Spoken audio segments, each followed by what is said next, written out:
semua yang melekat di jasad Nabi menjadi yang paling mulia, sehingga dulu di zaman para nabi, para sahabat berebut sampai hampir seperti orang yang mau berperang, saling dahulu mendahului untuk mendapatkan asarnya Nabi SAW.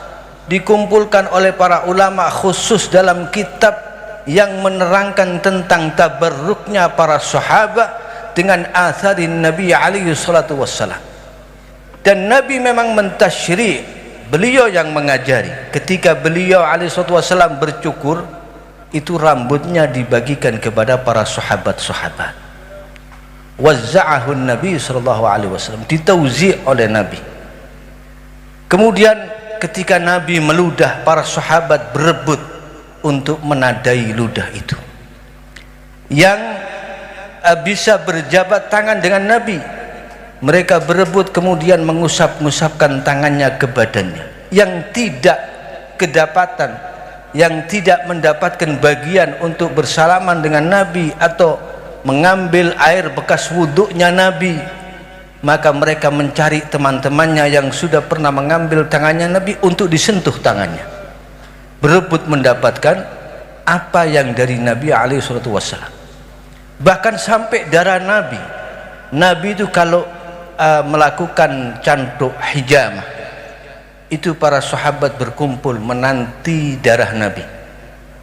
Pernah Nabi SAW menyuruh sahabat Abdullah bin Zubair untuk membuang darahnya. Kemudian sahabat Abdullah bin Zubair kembali kepada Nabi SAW berkata, sudah aku buang ya Rasulullah.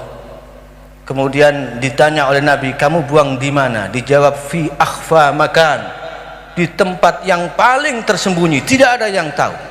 Maka Nabi SAW menyadari bahwa darahnya telah diminum, dan Nabi mengikrarkan ini, beliau tidak mengingkarinya. Artinya para ulama berhujjah dari sini bahwa darahnya Nabi SAW itu suci, tidak najis.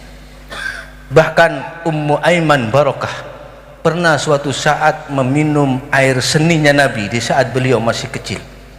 Maka kemudian Nabi SAW suatu saat berkata, lan yalija batnakin nar, perutmu tidak akan dimasuki api neraka, berkat meminum air seninya Nabi. Dan dari sini para ulama beristidlal bahwa air seninya Nabi itu suci.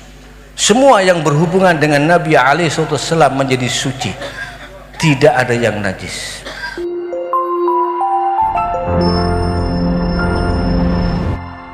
Damaikan hati, sejukkan jiwa. 107,7 FM Radio Suara Nabawi Pasuruan.